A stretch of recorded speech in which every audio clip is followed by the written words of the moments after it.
आध्यात्मिक मित्रों, आज के पावन दिन में ये पौर्णमी का समय भी आने वाली है।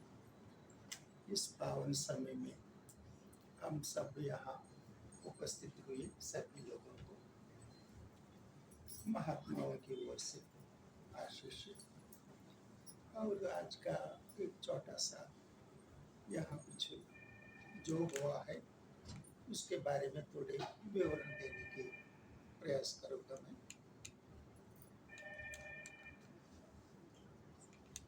हमारे सनातन धर्म में कुछ अनादि से जो आता है उसी को सनातनी कहते हैं। सनातनी मतलब का अर्थ है धर्म, लेकिन हम सनातन धर्म इसलिए कह रहा है, धर्म के शब्द कई कई मजहबों के अंत में जोड़ना शुरू हो गया, इसीलिए हमें भी ऐसा करने की व्यवस्था हो गई। हमें दुनिया में कई देश है। ये देश कब है? इस 28वीं महायुग में ऐसे ऐसे देश बन गए। इसके पहले जब हम गुरु पूर्णिमा के समय 10वीं महायुग से आने वाली महात्माओं के बारे में बताते समय जो सभ्य लोग रहते हैं उसको आर्यावर्त कहते हैं।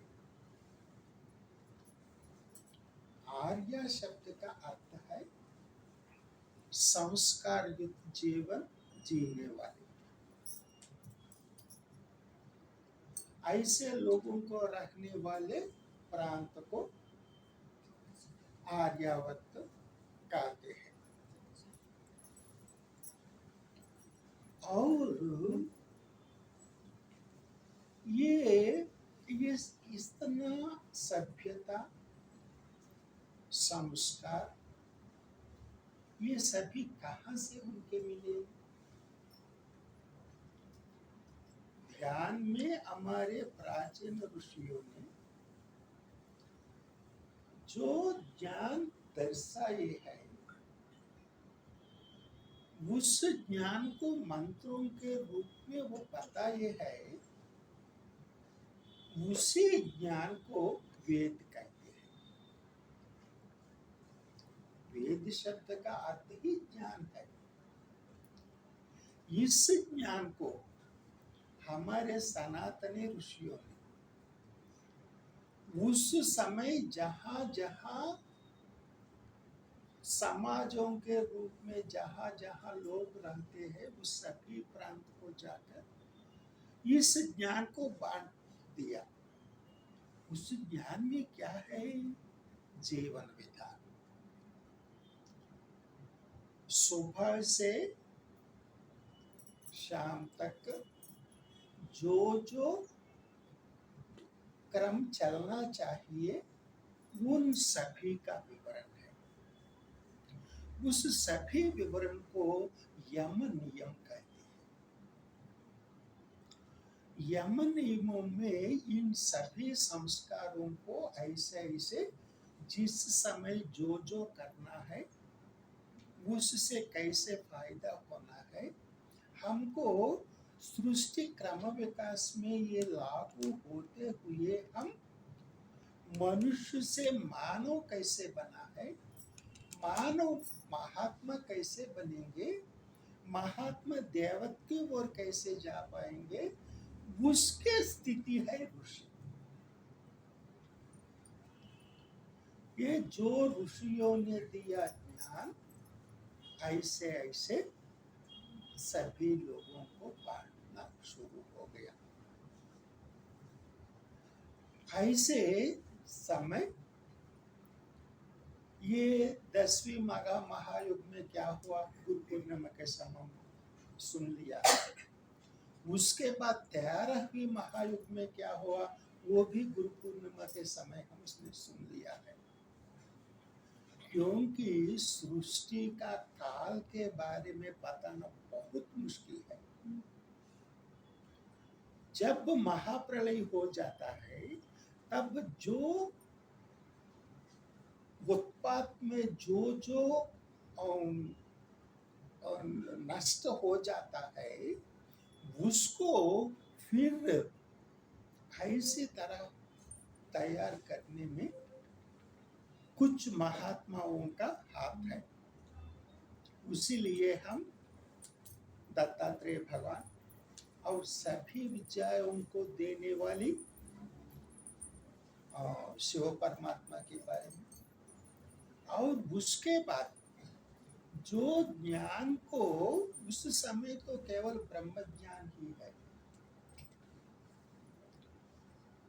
हर एक महायुग का अपना एक प्रत्येक विधान होता है।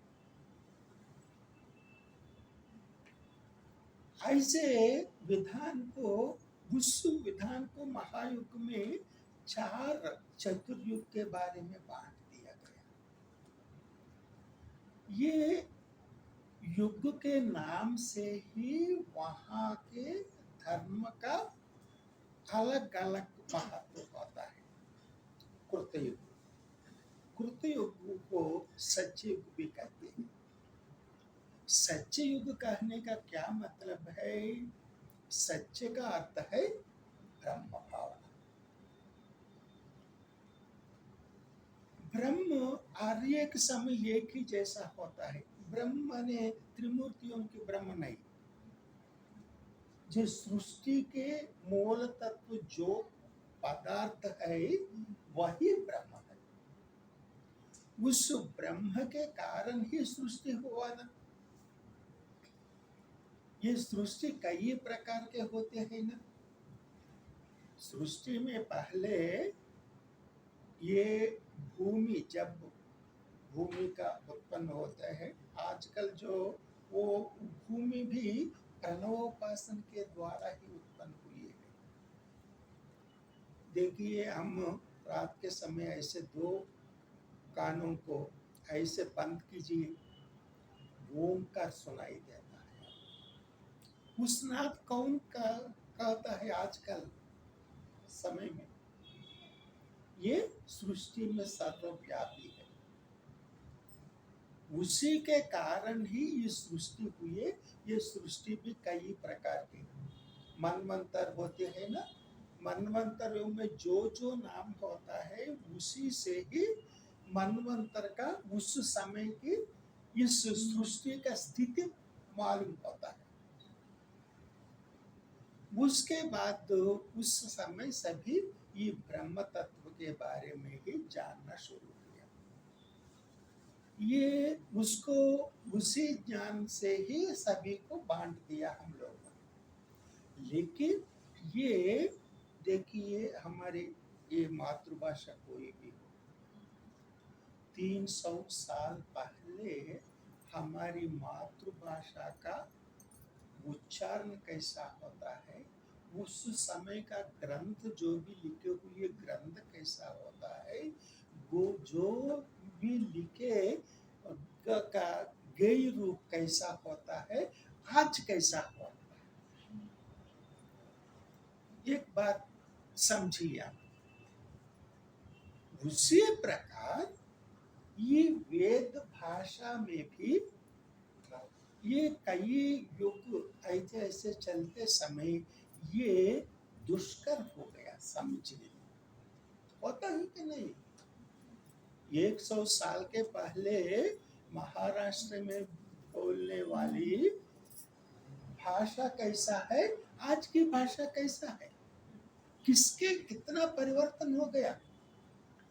वो प्राचीन किताब आज हम आपके लोग, आप पट्टभद्र भी है, पढ़े लिखे लोग भी है, सारी विषय जानने की स्थिति में है, लेकिन वो आपको पढ़ने मुश्किल हो जाए।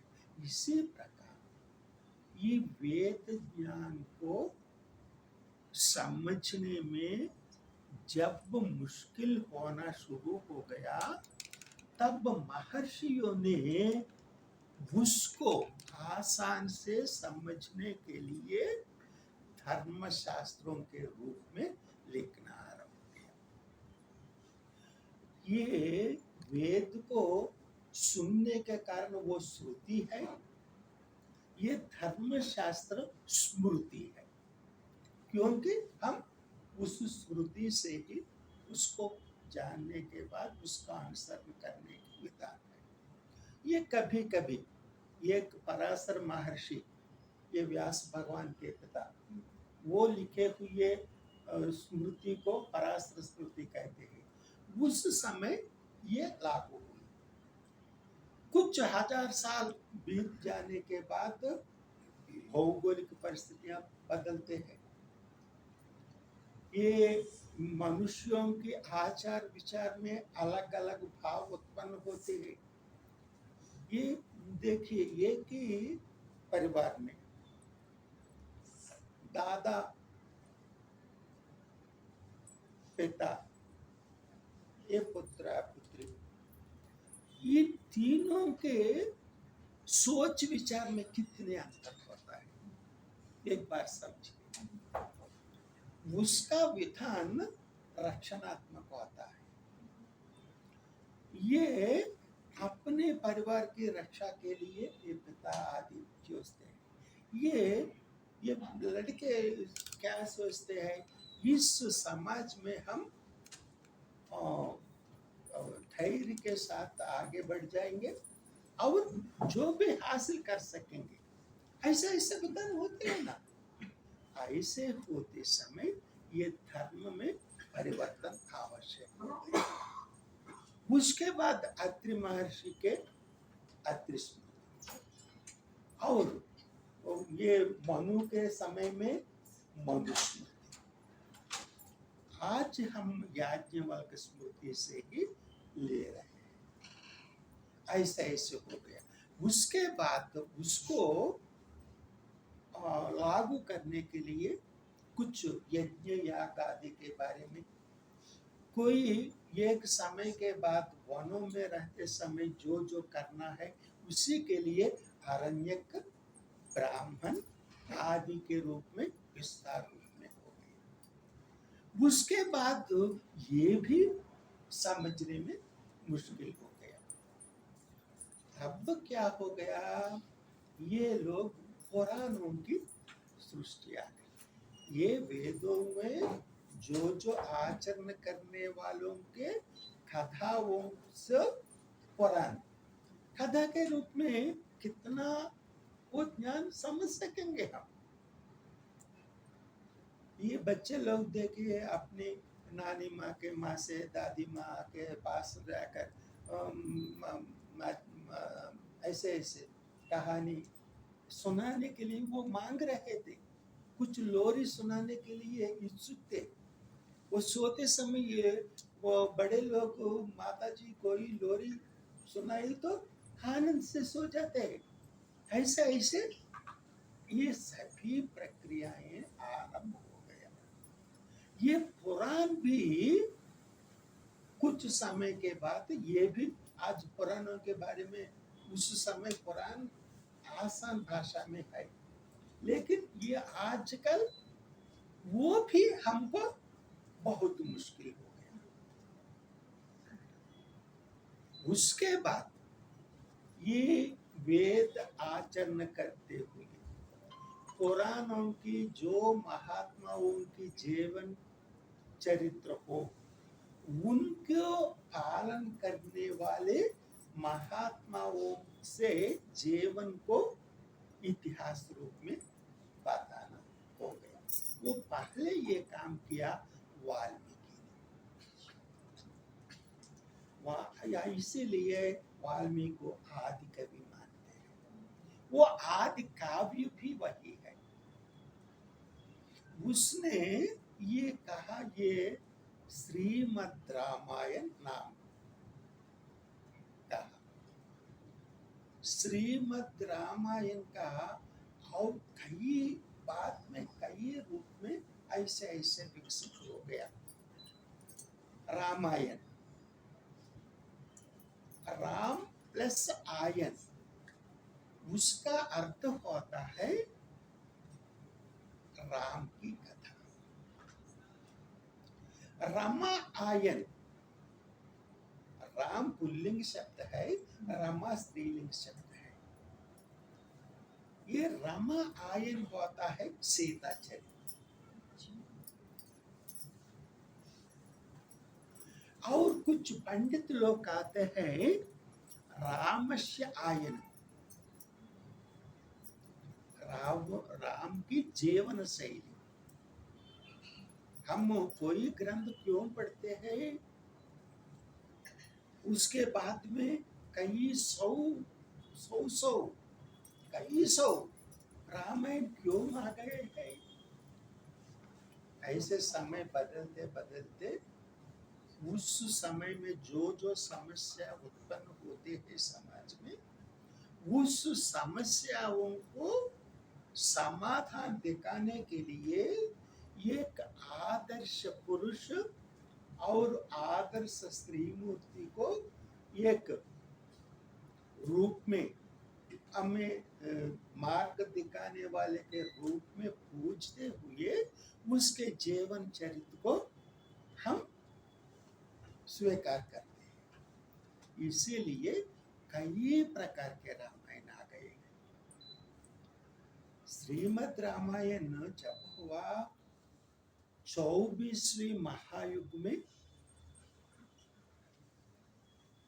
श्रीमद् रामायण हुआ। आज से 1,82,00,000 से 90,00,000 के बीच में रामायण की कथा हुई। लेकिन आज हम क्या सोच रहे हैं, इसी युग के त्रेता युग में रामायण हुआ, द्वापर युग में महाभारत युग हुआ, ऐसे ऐसे सोच रहे हैं।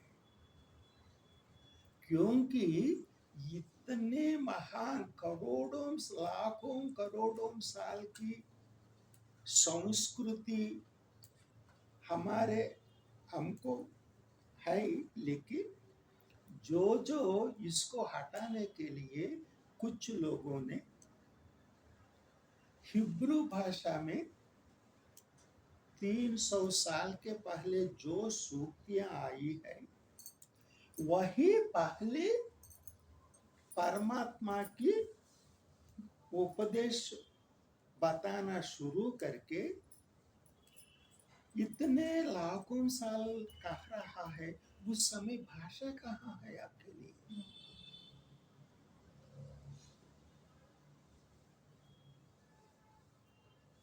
ऐसे ऐसे कहकर ये मानव सृष्टि, ये उसकी विकास होकर केवल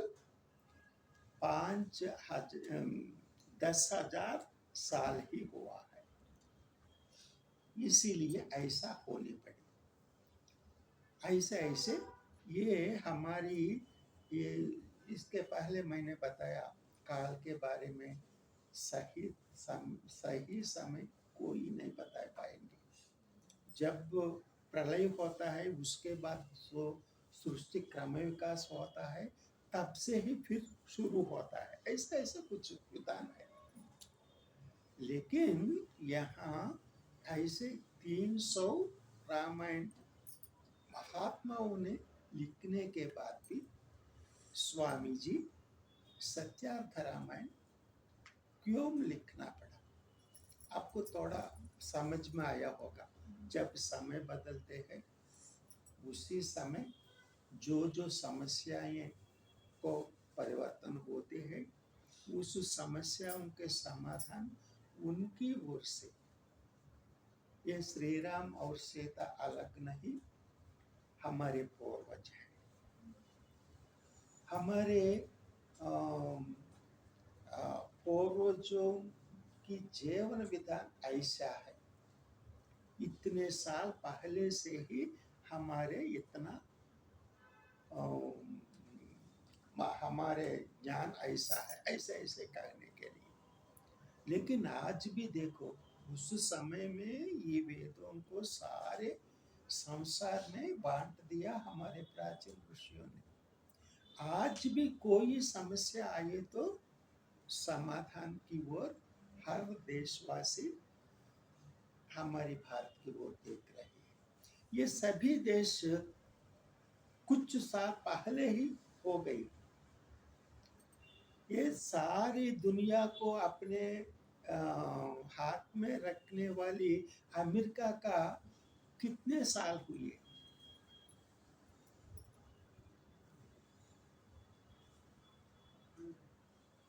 हमारे भारत में कई प्राचीन नगर होते हैं, ये पुणे जैसे, उससे भी बड़े इतिहास यहाँ है। वहां केवल 400 साल।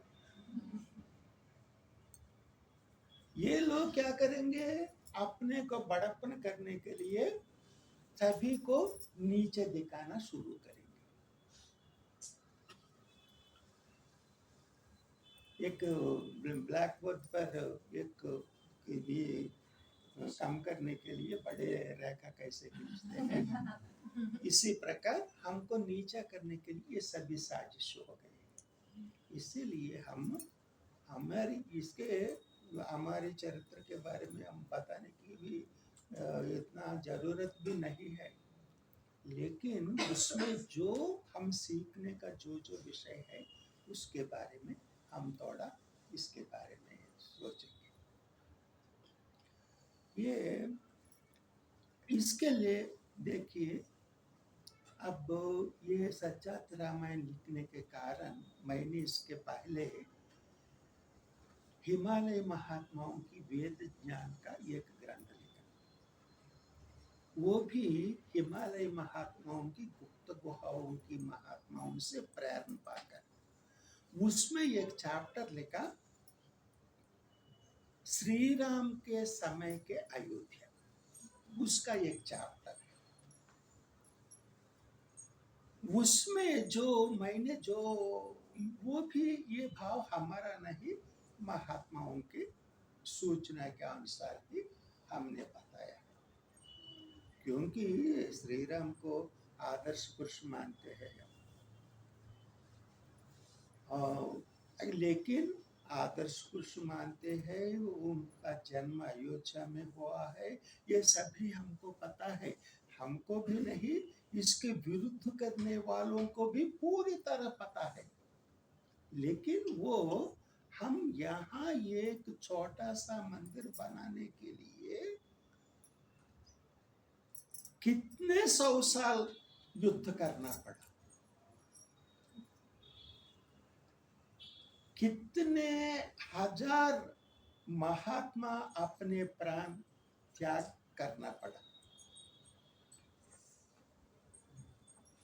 कितना क्यों हो रहा है। देखिए, आज 2 दिन के पहले ये एक ईरान पर कुछ हो गया। वहां जो हल्ला मचाने वाले थोड़े दिन पहले 3 महीने से वो वहां हुज्जुम चल रहा है। वहां हजारों युवा पीढ़ी को संहार किया। तब ये लोग क्यों नहीं बोला? आज कुछ होने से इतना हल्ला क्यों मचा रहा है? हर एक को जानने की आवश्यकता है, हर लोग को। ये हमारा नहीं, ऐसे सोचकर जो चलता है हम भी नहीं रहेंगे कुछ बात।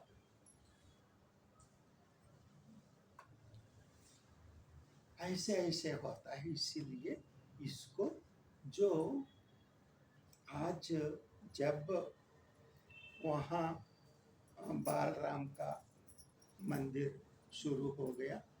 उस समय में भी हमने आज सत्यार्थ रामायण बाहर आने का समय आ गया है, क्योंकि इसकी प्रेरणा भी हमें नरेंद्र भाई से मिल गया। देख लीजिए, वो इतना, ये विदेश जाते समय भारत के प्रतिनिधि के रूप में वो काम चलाता है। उस समय उसका जीवन शैली अलग है। यहाँ कोई धार्मिक कार्यक्रम में जाता है तो वो धार्मिक कि जो होना है वो सही रूप में गाता है। और किसी समावेश में जाते समय वहां के उनको 5 साल से 27 साल तक जो ये पीढ़ी है हमारा, जो उनको दृष्टि में रखकर बोलना शुरू किया। 5 साल से मैं देख रहा हूँ, इतना प्रेरणा क्यों दे रहा है, इन पर क्यों दृष्टि दे रहा है ये महात्मा। इसका मतलब है उनको आगे 100 साल तक उनकी प्रणाली है, उनके हाथों में जो करना चाहिए वो प्रणाली है। उसके भी अब तक ऐसा प्रणाली कहाँ नहीं मिला हमें। कई दिन से हमें जब कुछ स्पृह आया ये समाज के बारे में सोचने का, कभी नहीं, ऐसा नहीं हुआ। देखो, ये एक समय, ये वाजपेयी प्रधानी होने के बाद ही इस देश के लिए नेशनल हाईवे होना चाहिए, ऐसे जागृति आ गया। ये बड़े लोगों को पता होता है। एक देश के लिए एक जातीय राहदारी का आवश्यकता है, वो भी नहीं मालूम होने वाले की हाथ में रहा इस देश। लेकिन आज जो काम कर रहा है उसके लिए 2047 तक ही नहीं, और एक 50 साल का जो करना है प्लान है। ऐसे लोगों को सहायता देना आवश्यक है। उसके लिए हमारे सनातनी धर्म को आचरण करने वाले मातृमूर्ति सीता माँ और महान धीरोदात्त मर्याद पुरुष श्री राम की जीवन सभी योद्धा को जानना आवश्यक है। क्योंकि ये लोग कुछ साल पहले से देख रहा हूं मैं, यहाँ स्त्री पुरुष कोई नहीं दिखाई दे रहा, केवल औरत महिला, मर्द, बस, और कुछ नहीं, पुरुष नहीं। इसका मतलब क्या है? स्त्री जो है संस्कृति की रक्षा करने वाला। देखिए, उस समय मैंने जो अयोध्या के समय कहा दिए ना, ये प्रेरणा भी कई लोगों को आप इसी लिखना चाहिए, ऐसे इसी कारण हमसे वो आया हमारे पास। उसमें एक घटना है, राम ने पहले दिन में राजा बनने की घोषणा हो गई, वो सारी तैयारियां हो रहा है। उस समय वो पिता के दर्शन के लिए बाहर आया। आते समय पता चला कि वो वनों में जाना है। वो वनों में जाना है तो वो किसका, ये माता और पिता का दोनों का आदेश है। माता माने कैकेयी। उसके दृष्टि में कैकेयी को एक तरह देखना, कौशल्या को एक तरह देखना, सुमित्रा को एक तरह देखना, उस जमाने में नहीं है। तीनों में एक ही है। ये वन में जाना है, कोई कारण होगा, वो तुरंत पिता कुछ दुखित हो रहा है। ये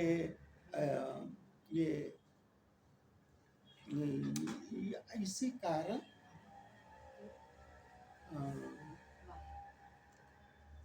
ऐसे जो माता से मिलने गए, कौशल्या के पास गए। कौशल्या ने पिता आज राजा बनेंगे, राम राजा बनेंगे सोचकर वो व्रत करके उपवास करके उस दिन ये आरती दे रहा है। उस समय गया, माँ जी मैं वन जा रहा हूँ, ऐसे कहा। वो आश्चर्य में पड़ गई, क्या है, क्या हो गया? ये माता जी बात बता रहा है, पिताजी ने हमें 14 साल वन में जाने का निर्णय लिया। तब माता अब कौशल्य ने क्या कहा देख लीजिए, स्त्री वही है। माता और पिता दोनों का निर्णय है, तुम जाना ही चाहिए। उनकी अनुमति लेने के बाद आप जा सकते हैं, हो सके तो हमें भी ले जाओ।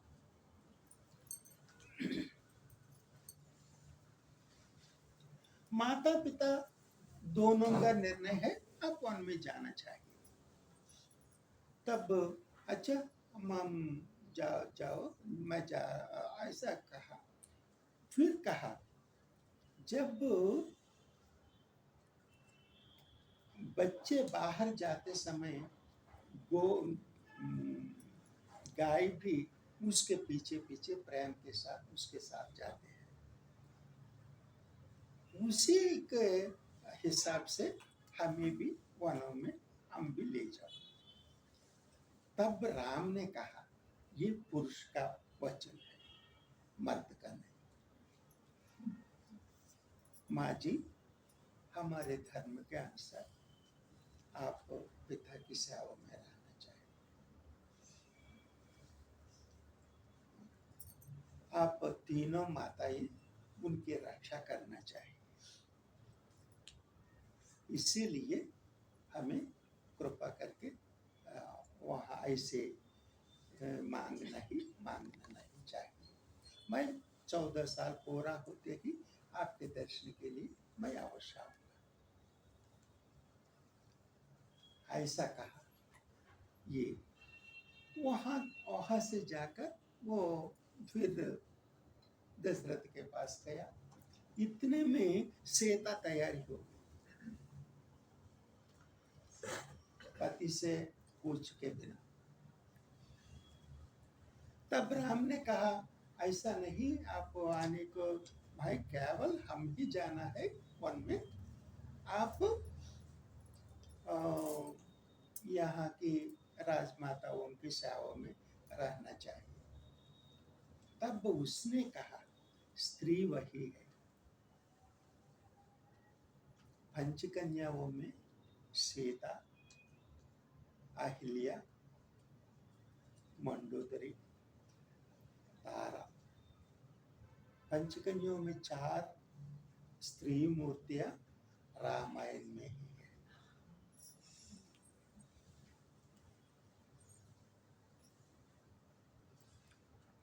ऐसे कहा मेरे विवाह होते समय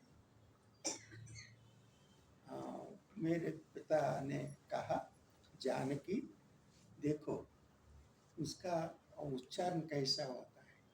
पिता की बात कहते समय उससे जो संबंध से बनाए हुए नाम का उच्चारण किया। स्त्री का औन्नत्य वही होता है। जानकी ये श्री राम एक अच्छा पुरुष है, उससे छाया के रूप में उसका अनुसरण करते जाना, यही आपका पति और सती का वही विधान होता है, उसका जीवन में अनुसरण होना चाहिए। ऐसा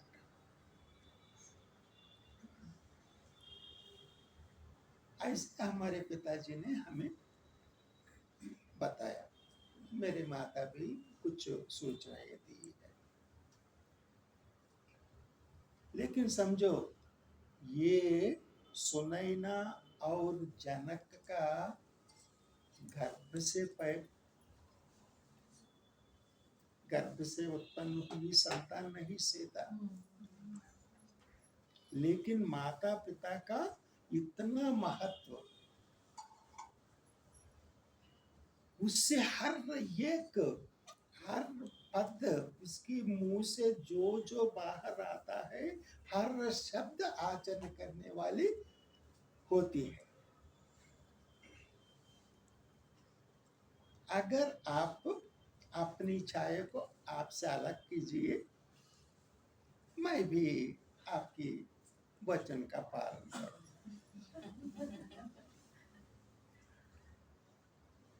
कोई स्त्री पुरुष से लड़ते हुए अपने हक नहीं छीन पाएगी,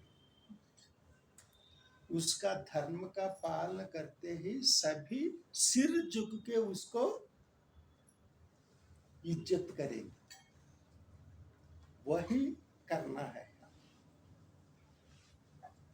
आज फिर वो ये महिला और ये औरतों को थोड़ा विश्राम देकर स्त्रीयत की ओर जाने की समय आ गया। ये मर्द नहीं, आज के जमाने में कुछ ऐसा पुरुष चाहिए। राम ने कुछ नहीं बोला, राजा बनने के समय उसमें आनंद तो नहीं, ये बाहर जाते समय उसमें कोई विचार ही नहीं, क्योंकि हर विषय को एक ही तरह जो देखेगा वही धीरोदार पुरुष है। देखो, वो उनको पता है इस युग का समस्या जो है, उस दशानन का वध हमारी ओर से होना चाहिए। इसीलिए वो यहाँ दशरथ ने कहा, कुछ सेना साथ में ले जाओ, कुछ संपत्ति, कुछ साधना मार्ग जो है उसको साथ में ले जाओ। कुछ नहीं, साथ में नहीं ले गया। उतनी करोड़ों की सेना को वो जहां जहां जाते हैं वहां से ही इकट्ठा कर दिया। वो सभी उस समय इतना मानव संख्या भी नहीं है।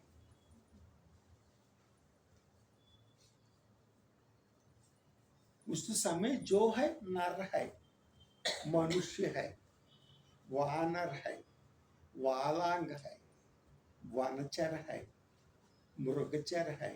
देखो, इन सभीयों का अलग अलग जातियां, अलग अलग आहार लेने वाले, अलग अलग बोली बोलने वाले, भाषा ही नहीं।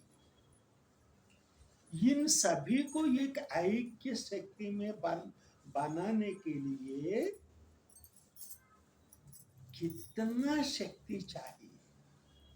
इसीलिए श्री राम एक व्यक्ति नहीं, इन सारी समाज को एकीकृत करने वाले महान व्यक्तित्व वाले शक्ति है।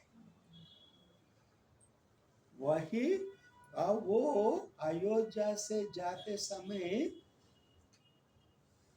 राजा राम है वो।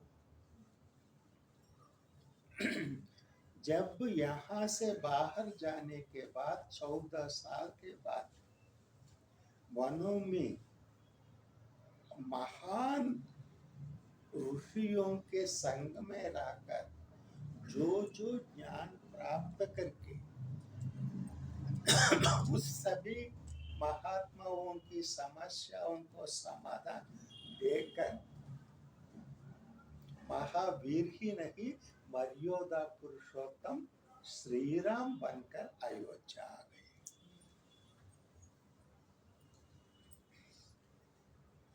इसी ज्ञान आज इन लोगों को चाहिए। ये भक्त लोगों के लिए मैं नहीं लिखा ये सच्चा रामायण।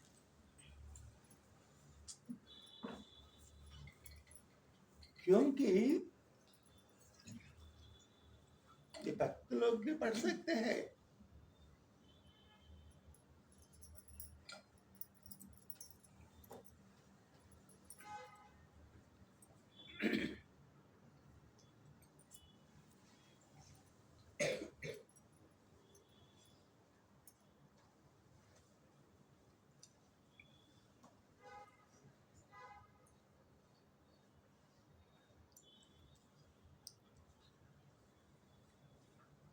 मैंने कुछ लोगों को ये किताब लिखने के बाद पहले परिचय वाक्य जो जो लिखने के लिए कुछ लोगों को भेज दिया।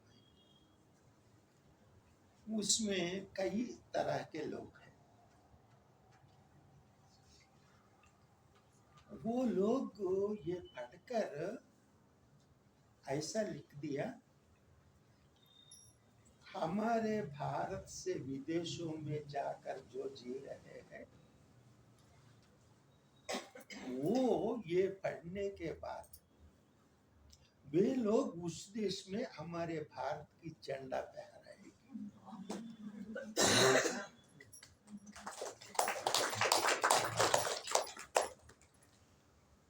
उसमें एक है, आपको देखे होंगे, ये बाहुबली से भी देखे होंगे।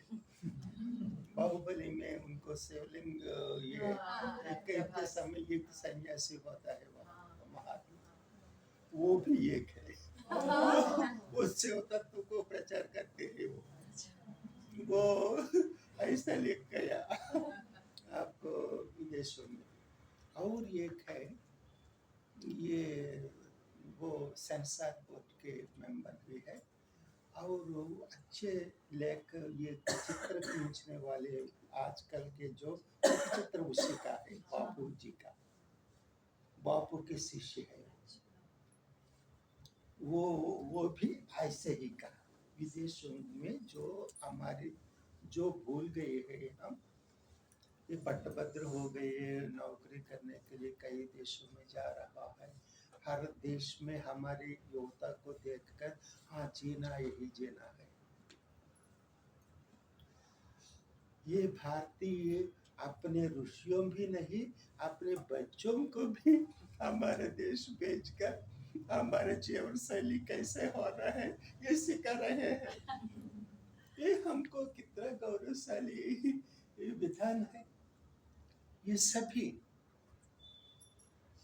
ऐसे ये मैंने ये लिखने के लिए पहले डर गया। मैं ये गुप्त गुहाओं के महात्माओं ने हमने बताया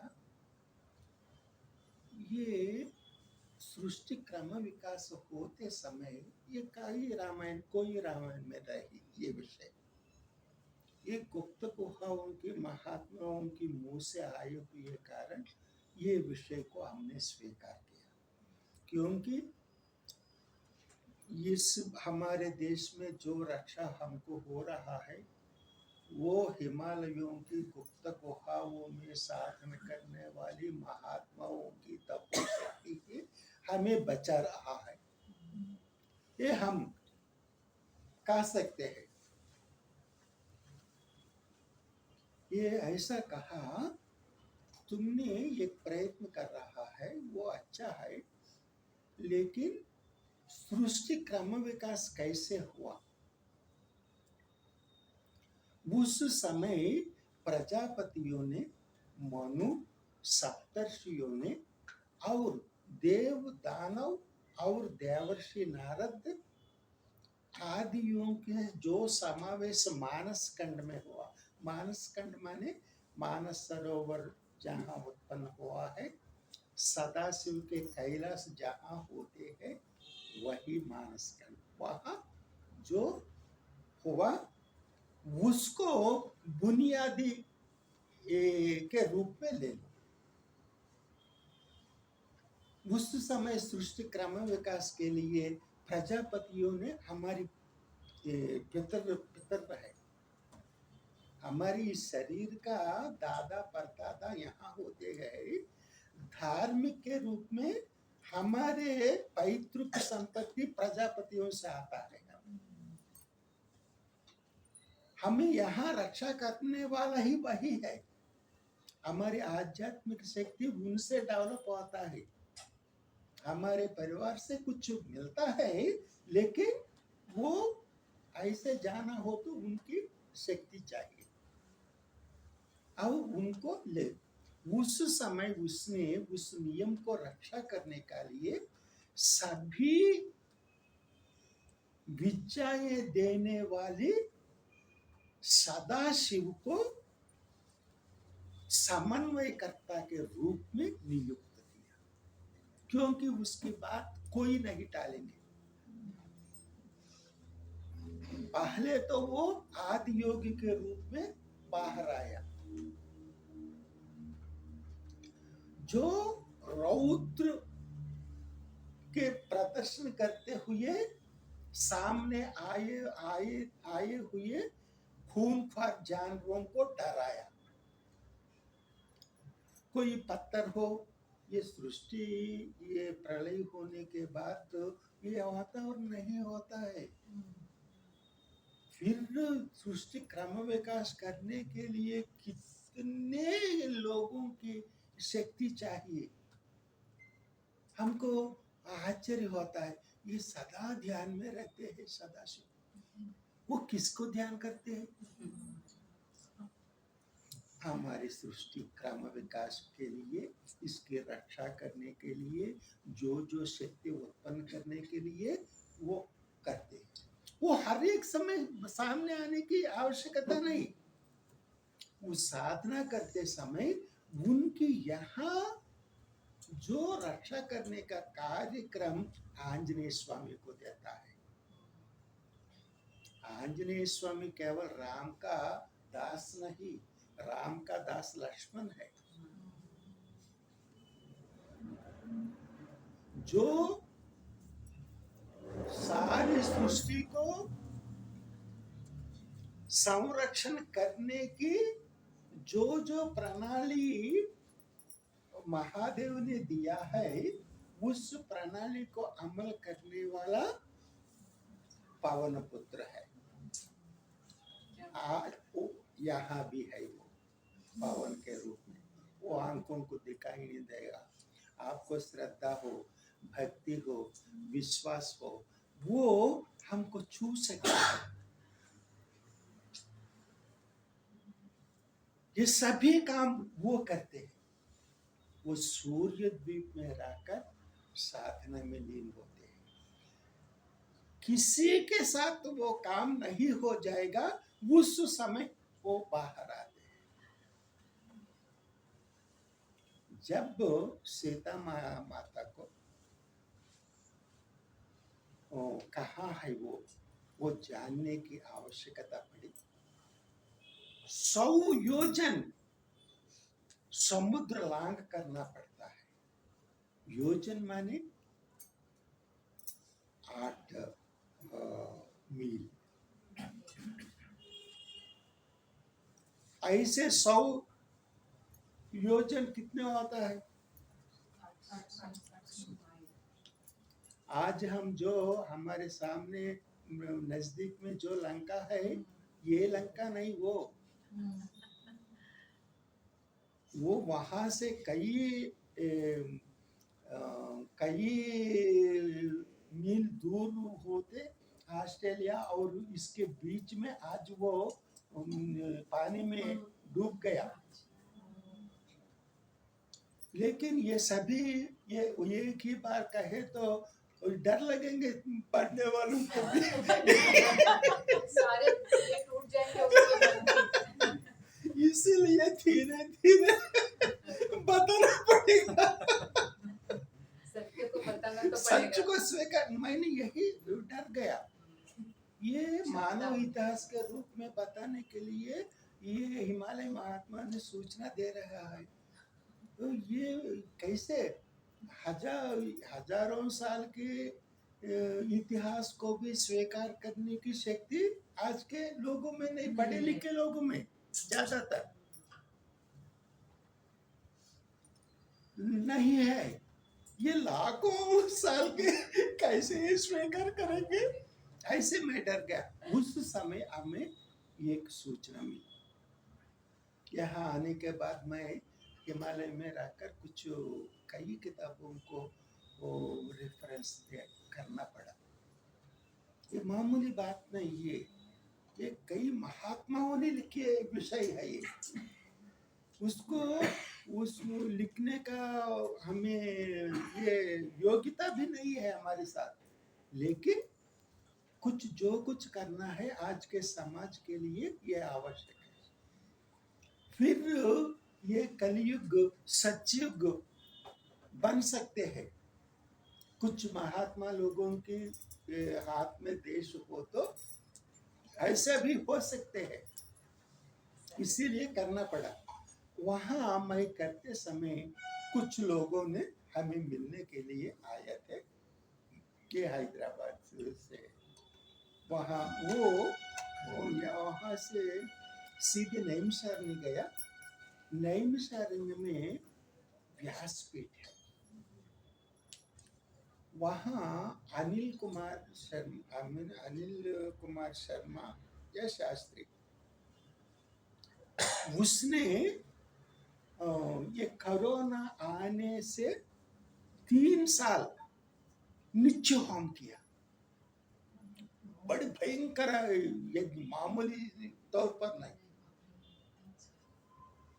उसके लिए करोड़ों रुपए खर्च होता है, करोड़ों की शक्ति उत्पन्न होते हैं। उनसे मिलकर वो आए। उस महात्माओं को एक समय ये समाज ऐसा हो रहा है, इसकी रक्षा कौन करेगा, ऐसे ऐसे ये मथन होते होते ऐसे हो गया। ये नींद में चले गया या ध्यान में चले गया, उसी को भी पता नहीं। उसी समय 9 फुट कद वाले एक महापुरुष का दर्शन हुआ। मैंने जो जो भावों से ये लिखा, उसी भावों को वो बताया। रक्षा होगी, परिवर्तन हो जाएगी, इसके लिए कई विश्व प्रणाली में कई काम कर रहा है। मैंने जो जो ये नियम बताया, मैंने ये 300 से कुछ रामायण, कुछ मुद्दे को जहाँ मैंने जो विस्तार रूप में उसका जानकारी चाहिए, उनके अध्ययन में 5 साल मैंने इसके बीच में रह गए हैं। वो आकर कह दिया, वहाँ जो मैं ये आप क्या कर रहे हैं ऐसे ऐसे आया, मैंने ये कुछ काम में हुआ, ऐसे ऐसे बता दिया, ये सच्चा ड्रामा है। वो आश्चर्य में पड़ गया। वहाँ जो कह रहा है कह दिया, आप लिख रहे हैं। तब हमको संतुष्ट हुआ। इसका पीछे हाँ ये गुप्त गुहाओं की महात्माओं की आशीष भी है, और ये कई प्रांतों में ऐसा काम कर रहा है। ऐसे और एक मेरा शिष्य एक काशी में गया था। काशी में गया, एक कुछ दिन वहाँ रहा, 20 दिन से ज्यादा। वो घाटों में घूमते समय एक महात्मा ने उसके कुछ विषय में बताया। रामायण के बारे में कई अद्भुत विषय बाहर आ रहा है हमारे प्रांत में, ये आपको पता। ऐसे कई प्रांतों में कई हो रहा है। तब हमें पता चला कि ये आशीष है। ऐसा ये सभी जानने के बाद भी ऐसे ऐसे विषय। लेकिन एक बात देखिए, 24वीं महायुद्ध में श्रीमद् रामायण हुआ, 27वीं महायुद्ध तक और एक रामायण नहीं आया। जब महाभारत युद्ध हुआ, भयंकर नरसंहार हुआ, उससे विचलित हो गया व्यास भगवान। व्यास भगवान को पहले से ही पता है भयंकर नरसंहार हो रहा है। उसने कितना प्रयत्न किया, वो नहीं रुक ना पाए। योगीश्वर श्री कृष्ण को भी पता है ये नरसंहार हो जाएगा, वो भी प्रयत्न किया, वो भी नहीं कर पाए। अर्जुन को भी पता है, वो इसलिए पता है कि वो विचलित हो गया कि ये भारत यहाँ के वंशाचार कुलाचार सभी भ्रष्ट हो जाएंगे। यही अस्त व्यस्त हो जाएगी सारी भारत। उसका कारण मैं क्यों होना है? युद्ध से नहीं डर गया वो, युद्ध करने की उद्देश्य से ही वहां आया। जैसे सुयोधन को राज्य चाहिए, ऐसे अर्जुन को भी राज्य चाहिए, लेकिन वर्ण संकर हो जाएगा देश। आज जो जो देख रहे हैं ना, हमारे सारी भारत में किसके हाथ में ज्यादातर अधिकार, किसके हाथों में है? बड़े बड़े धनवान कौन कौन है यहाँ?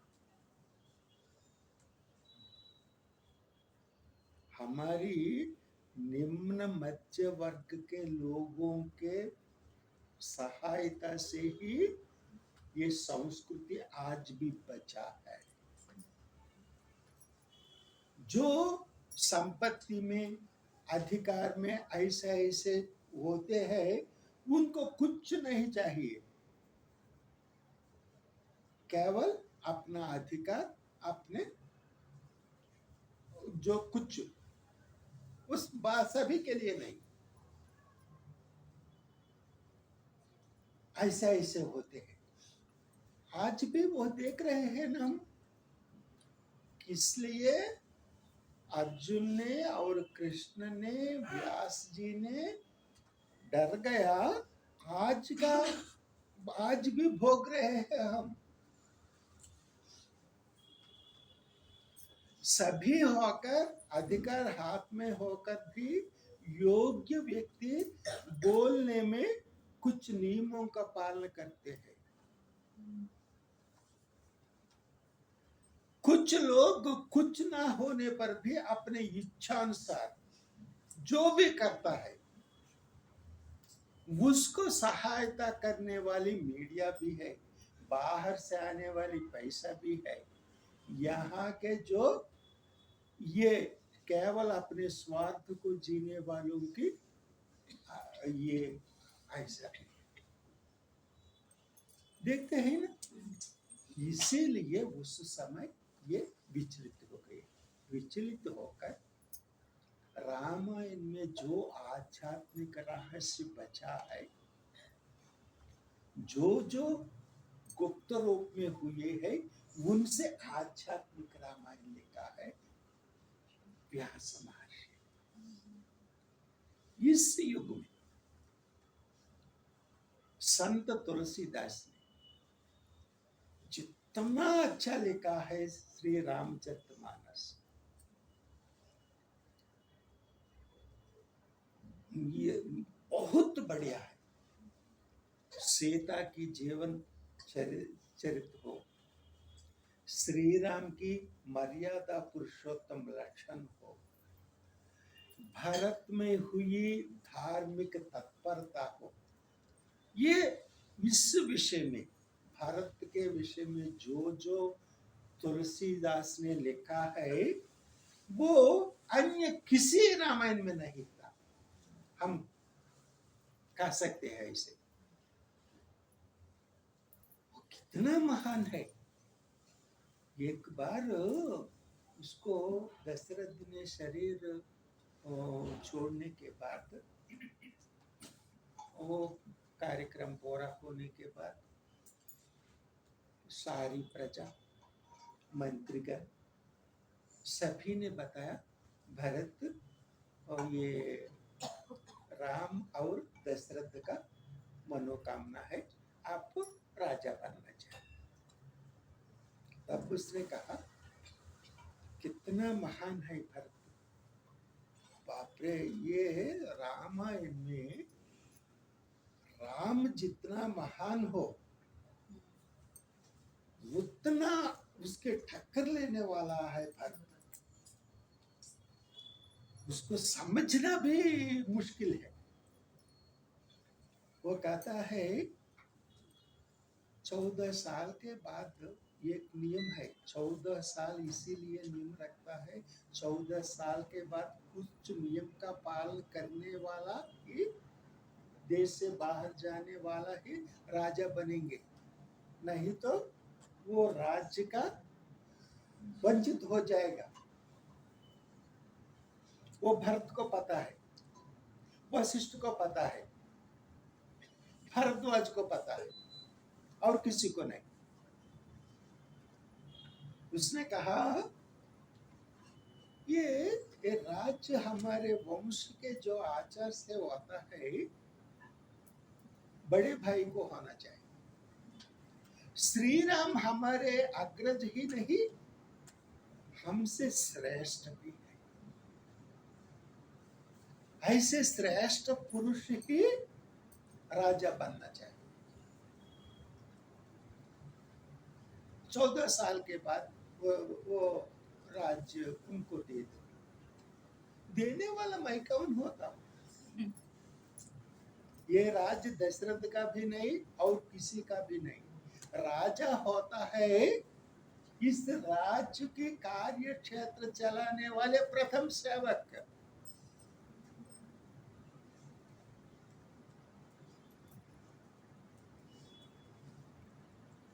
राज्य उनको देना चाहे तो हम लेना चाहिए, मैं कौन कैसे ले सकता हूं? ये हमारे दशरथ का नहीं, ये राज्य उनका कार्य क्षेत्र है। वो कार्य क्षेत्र अपने से अच्छी तरह जो उस कार्य को चलाता है उसको सौंपना उसी का काम है। उसने वो काम कर दिया, आप सभी ने उसकी सम्मति दी। एक ही दिन में ये कैसे बदल गया, आप कैसे स्वीकार किया? सब सारी सिर झुकने के बन गए। इतना महान है। और उसके समय, एक समय वहां राम के पास जाने के बाद भी कुछ बहस हो गए। उस समय वशिष्ठ भी कुछ करना पाए, उस समय जनक भी आए। जनक भी कई कोशिश की, उसको भी समाधान नहीं सूझ गया, नहीं गया। तब उसने कहा राम और भरत, आप दोनों इक्ष्वाकु वंश के महान शक्ति है,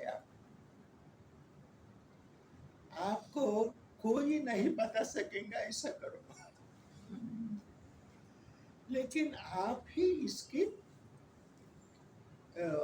भाई, कुछ आपको दोनों में ही ये हो जाएगा। लेकिन वो सभी, वशिष्ठ भी बताया, जनक भी बताया, राम तुमसे भी भरत आगे है।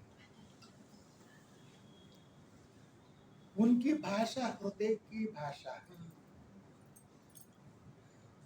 उस प्रेम से आपसे बड़े है, बढ़कर है। उसके सामने कोई धर्मशास्त्र नहीं टिकता नहीं। इसका समाधान आप दोनों में ही होगा। ये राम ने कह दिया, ये वशिष्ठ को भी बता दिया और जनक को भी बताया। ये हमारे पिता चल बसे, आपका जो बड़े बुजुर्ग आप ही है, आपकी ओर से ही हम सूचना पाने की पाना है। हम स्वीकार करेंगे आप जो भी कहें। गुरु से भी ऐसा कहा, लेकिन ये अंत में ये एक बात जोड़ दिया। श्री राम मामूली नहीं, महान शक्तिवान है। इतना शक्तिवान कैसे हो गया? राजा को अस्त्र विद्या नहीं देना चाहिए।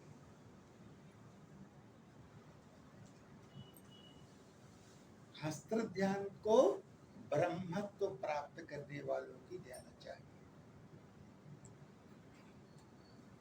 सब राजोचित विद्या होने के बाद तब योग वासिष्ठ, ये माता, सभी माताएं राम राम ऐसे पुकारते हुए उनको प्रेरणा देते हैं। ये राम शब्द मामूली नहीं। सारी दुनिया में जो आनंद का अमृत हो, वो सभी उस 2 अक्षर में छुपे हुए हैं।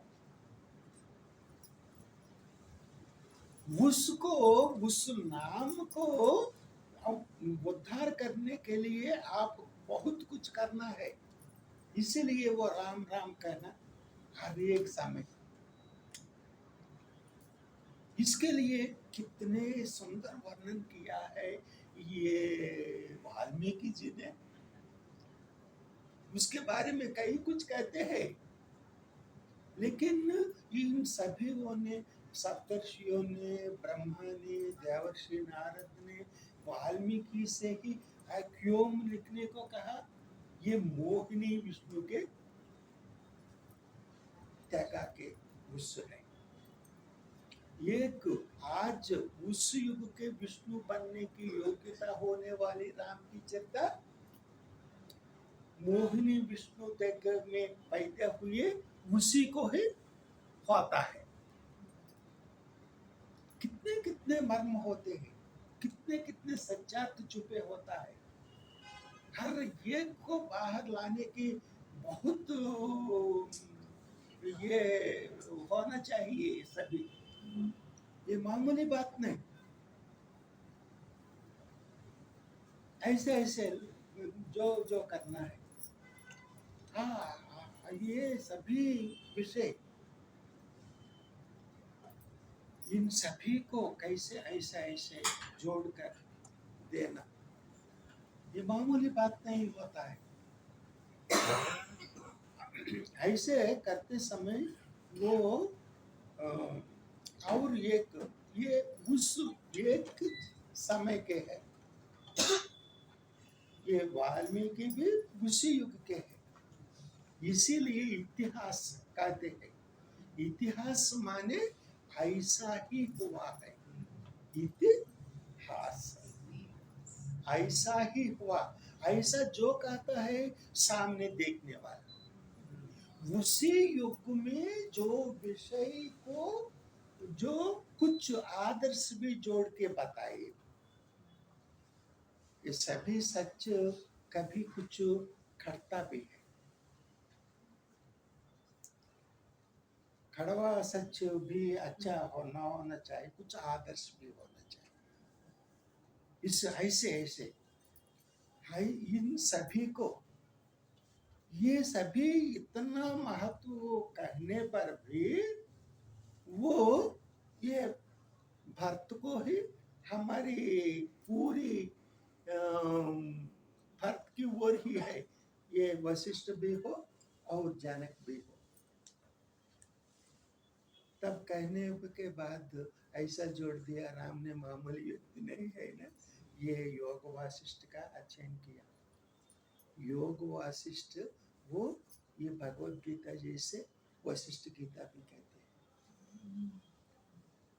उसमें ब्रह्मत्व का जो जो लक्षण होता है वो सभी नियमों को वो स्वीकार किया राम ने, तब वो ब्रह्मत्व प्राप्त किया।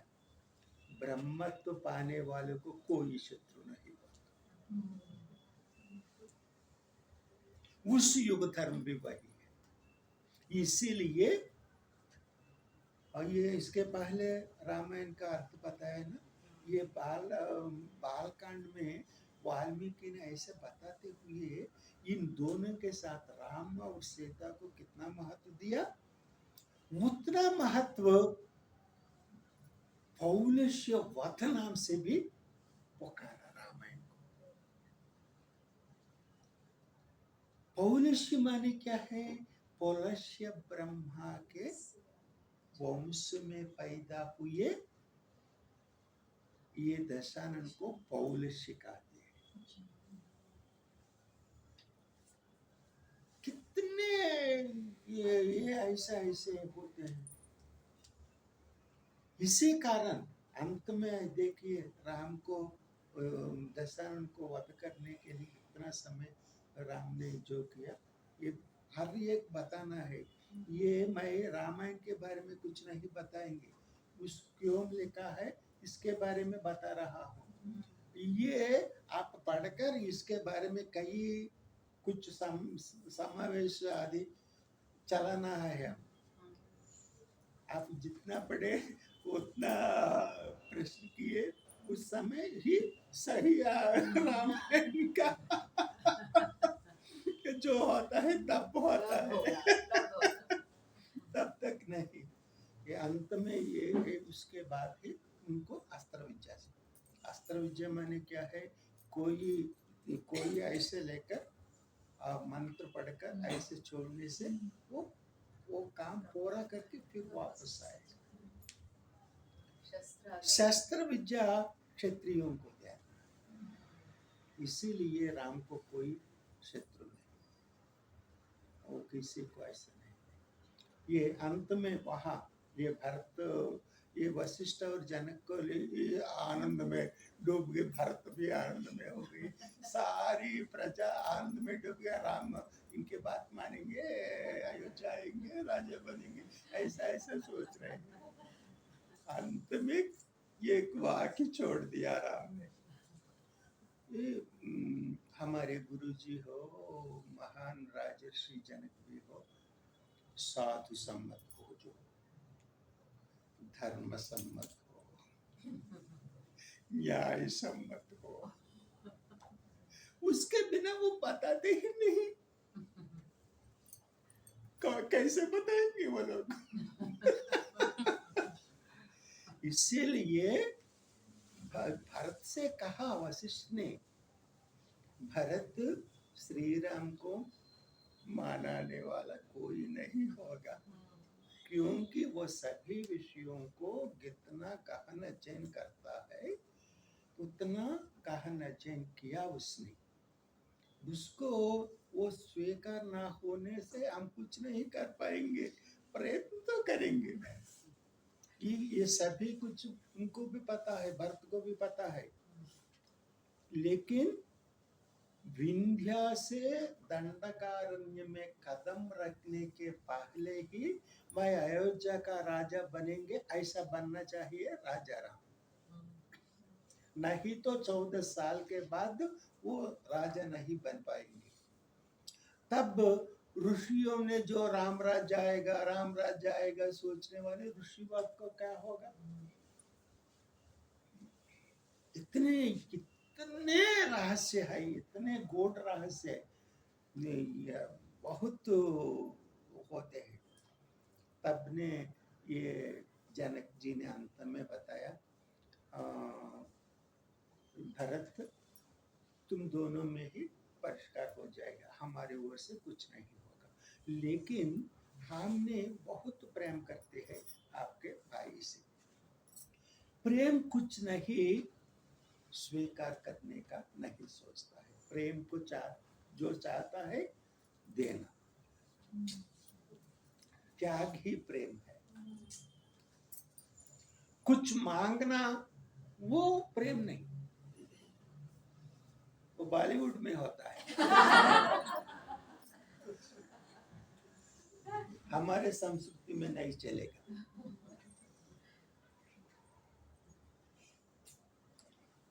ऐसे कहा दिया, अब भरत ने कहा दिया हमें क्षमा कर दीजिए महात्मा गुरुजी और धर्मपिता जनक जी, आप ही हमारे धर्मपिता है। मैंने जो अब तक कुछ गलत विचार में पड़ गया, हमारे अंदर कुछ स्वार्थ पैदा हो गया। वो स्वार्थ क्या है? ये भरत के कारण ही कैकेयी माता ने राज्य को मांगा है दशरथ से, ऐसे लोग सोचेंगे। हमारी माता और हम पर लोग कुछ अलग भाव पैदा हो जाएंगे। इसी डर से मैं उनको राज्य आप ये राज्य करो ऐसे ऐसे बोल रहा हूं मैं, ये गलत है। अब हमको समझ में आया। तब वो राजा राम के पास आकर घुटनों में ऐसे नीचे ऐसे रखकर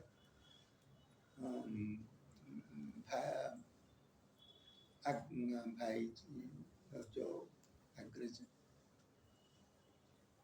आप ही बताइए मैं जो करना है, आप जो कहेंगे वो मैं करूँगा, ऐसे कहा। राम ने तुरंत उठकर उसको गले लगा लिया।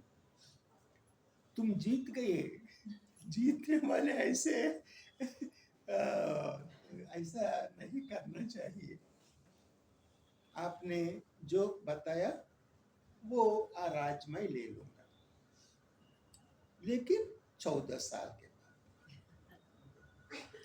तब तक आप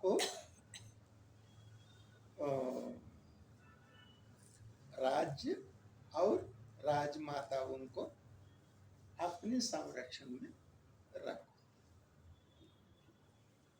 ऐसे कहा दिया। इसी के लिए आया है भरत भी, उनको पता है, ये वशिष्ठ को पहले भी पता है राज्याभिषेक राम को नहीं, आज वो नहीं होगा।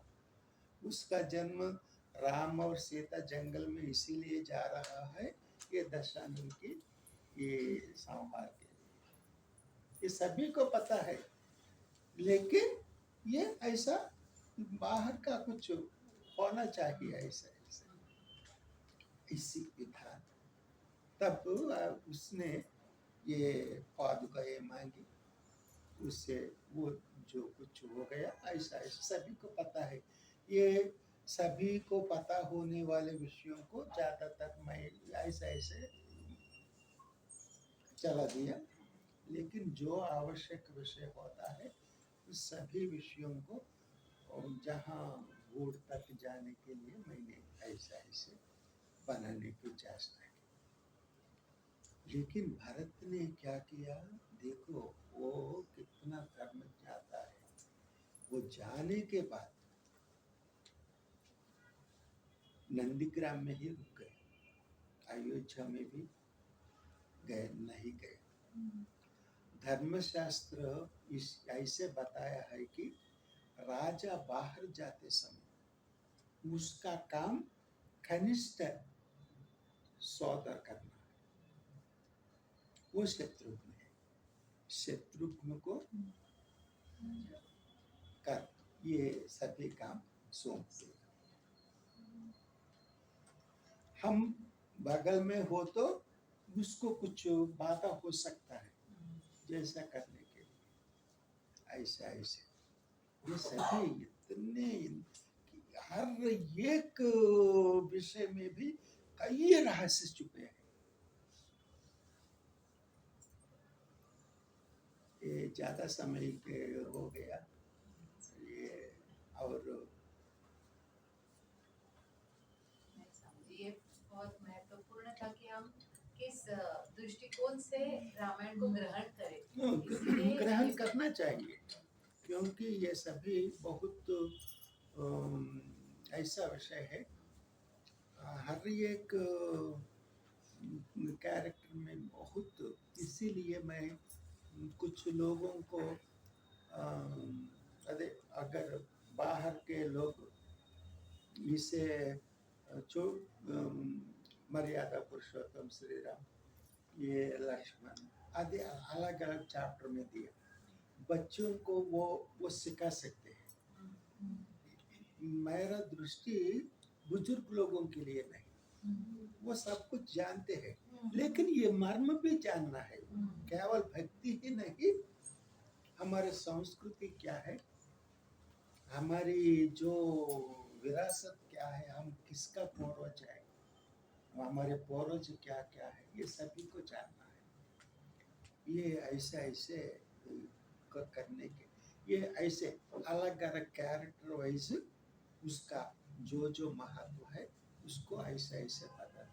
उसी रामायण में कोई ये गलत विचार के है ऐसे कहने की नहीं, उस युग का स्वभाव ही ऐसा है।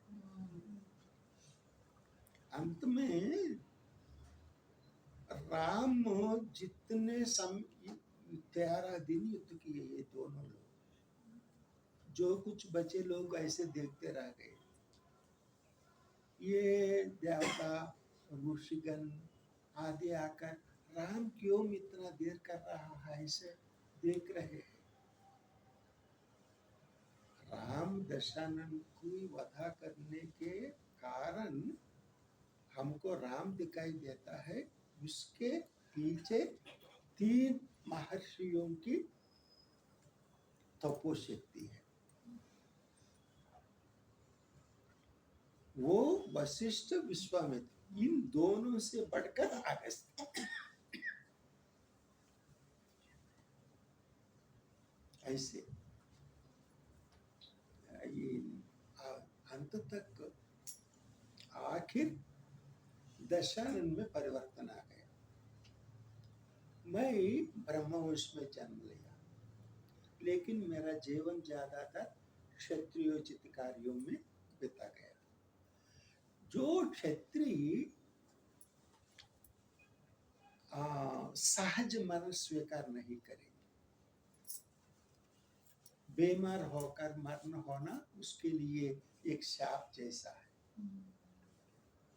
युद्ध में अपने से बड़े वीरों के हाथों में शरीर छोड़ना उसको लिए धर्म है।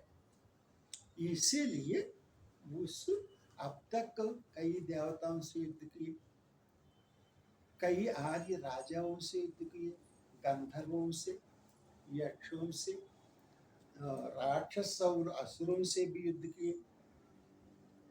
ये ब्राह्मण होने पर भी जब देवताओं को वो जीत लिया और आर्य राजाओं को जीत लिया, इसीलिए असुर लोग और राक्षसगण आदि इसको हमारे नेता चुन किया।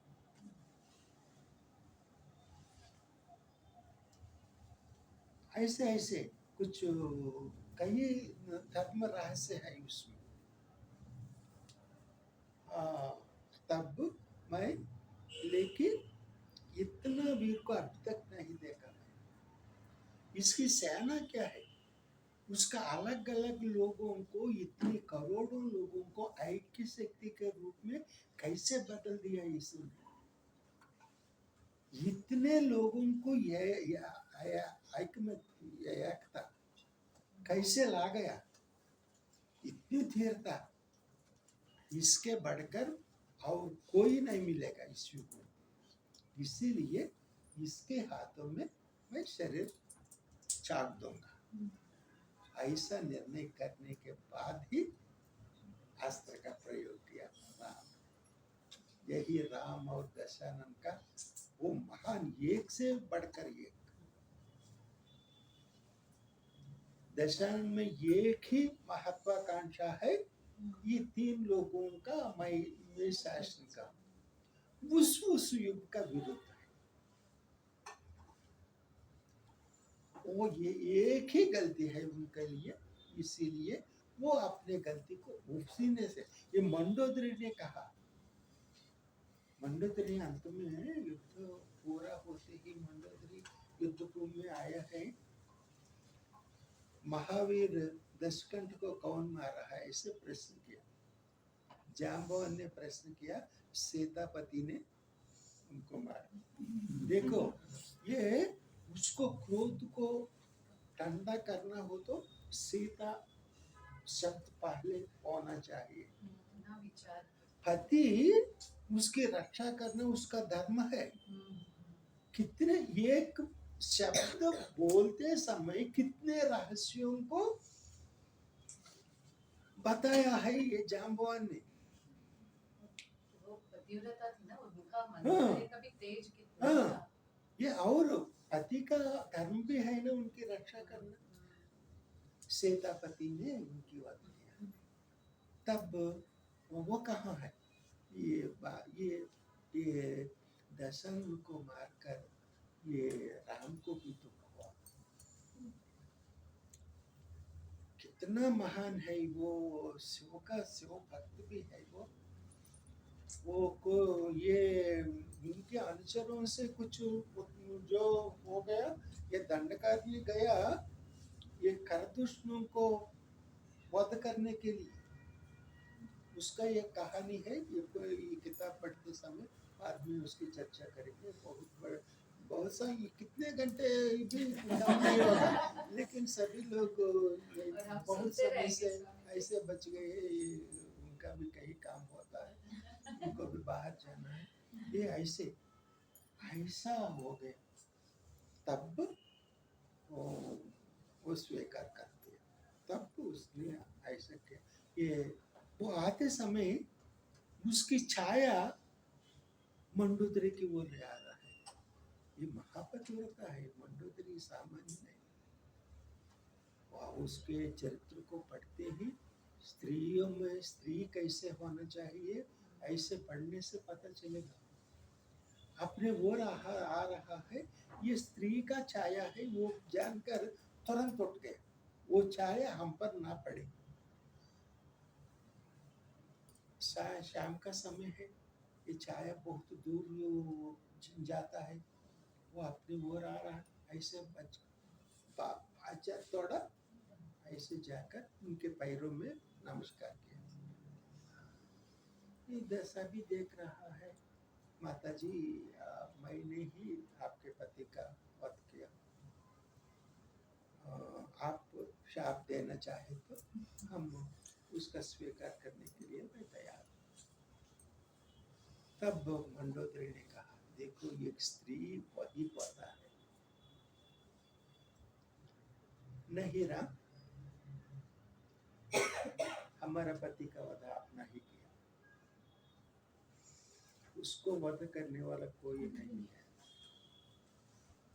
अकेले रहते समय एक स्त्री को अपहरण करके लाया। उस समय उस गलती के कारण वो आपके हाथों में मारने को सिद्ध हो गई। तुमने ही मारा, अपने पति को कम नहीं करवाया उसने, राम को भी टक्कर दिया। राम पति का मान उनका रक्षा कैसे कर दिया, देखो उसने नहीं किया। लेकिन एक स्त्री की छाया को भी छूने से आपको ऐसा हो गया, यही सील है, यही सौशील होना चाहिए हर एक व्यक्ति, वही पुरुष होता है। मुफ्त में आने वाले हर चीज को छूने वाला ये पुरुष नहीं। वो खत्म हो गया, इसीलिए दौड़ भागी, ऐसा हो गया। और वो आपने ऐसा किया, इसीलिए तुमको मैं शाप देने की आवश्यकता नहीं। आपके बारे में देख रहे हैं, ये सीतापति पद उसने यूज किया, उस आपके लिए ऐसे कई दिन से ऐसा रह गया, देखो उनकी रक्षा कर। और वो उसकी सीता की ओर से भी वकालत किया, वही स्त्री है। एक बाहर बाह्य संबंध जो होता है उसी ओर से नहीं, उसका जो धर्म स्त्री धर्म होता है, सारी दुनिया को चलाने वाले वही धर्म है। इसीलिए बाहर से आए हुए लोग पहले स्त्री को पतन किया, स्त्रीत्व को पतन किया। सारे समाज में आधे होने वाली स्त्री का पतन जब होता है, पुरुष अपने आप पतन हो जाएगा, उसकी रक्षा करने वाला कोई नहीं है।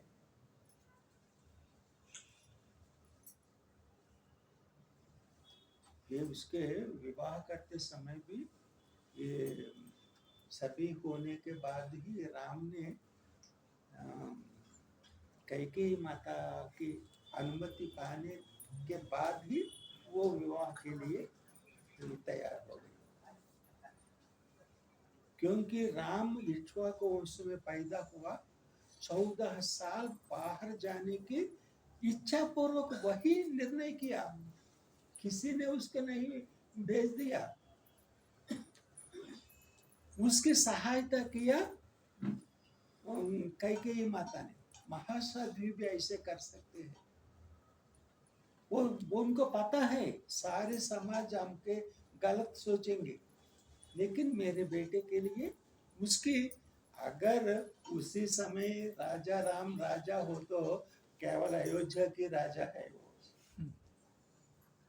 14 साल के बाद जो अयोध्या आया मर्यादा पुरुषोत्तम राम, सारे संसार के हृदय सम्राट बन गए।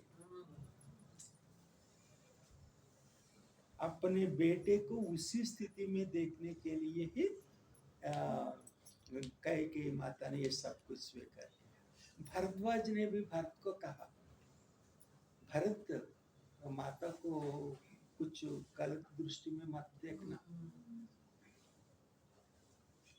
राम और भरत कैकेयी के 2 आंखें हैं। आपकी धर्म तत्परता सारी दुनिया को बताने के लिए, राम में छुपे हुए 2 मर्यादा पुरुषोत्तम है, धीरोदात्त स्वभाव है, उनको सारे संसार को बताने के लिए ही ये अपने कुछ जेल दिया। वो अयोध्या आने के बाद पहले राम ने पहले नमस्कार किया भूमि को, मातृभूमि को। इससे हमको दिया, आप अपने मातृभूमि के लिए जो भी करना पड़े करना ही चाहिए, उसके बाद ही आप गुरु हो, आपकी बंधुगण हो, माता हो, कोई भी। जननी जन्मभूमि चा स्वर्गादपि, ऐसे कहते हुए नमस्कार किया। उसके बाद गुरु जी को नमस्कार किया। उसके बाद तीनों माताओं को एक बार देखा, तब जाकर कैकेयी माता को नमस्कार किया।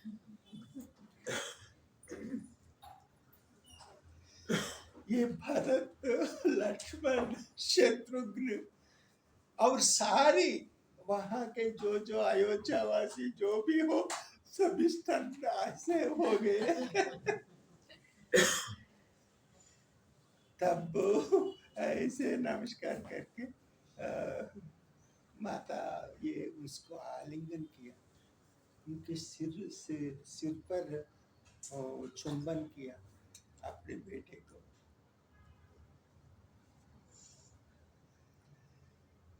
उस समय ऐसे करके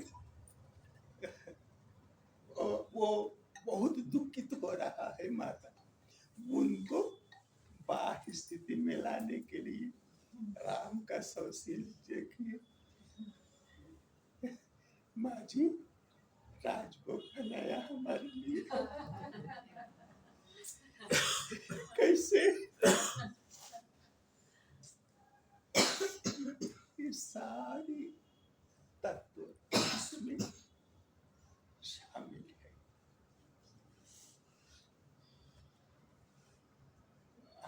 वो तुरंत वो सभी भूल गए, वो सब कुछ भूल गए, ये दुख भूल गए, ये भूल गए। वो ये उसके पहले से भी जो कुछ उसके चाहता है उसको सुमित्रा देते हैं। जो उनको चाहता है वो पूछता है कैके से, माता से नहीं। प्रेम से देखने वाला सुमित्रा से नहीं। सुमित्रा और उनके बहुत प्रेम है, वो कुछ ऐसे ही वो ऐसे होते हैं। लेकिन ये कैके पास बहुत गौरव है उनका। ये सभी भूल गई, ये मैंने आपके लिए अलग रखा है। ये कितने वातावरण को सभी को अपने काबू में लाने की शक्ति देखो। ऐसा कह के उसको, और उसके बाद वो सुमित्रा और सुमित्रा के पास गया। लक्ष्मण को लाया माँ जी ऐसे। तुम लाए कर क्या, वो तेरी छाया है, वो तुम आए तो वो जाएगा। कितने प्रेम है वो मातृपुत्रियों। उसके बाद आया महारानी कौशल्या के पास। इतना अद्भुत चरित्र कहाँ होता है। रामायण के बिना सारी दुनिया का साहित्य कुछ ऐसा हो जाता है। ऐसा है। धन्यवाद आपको इतना समय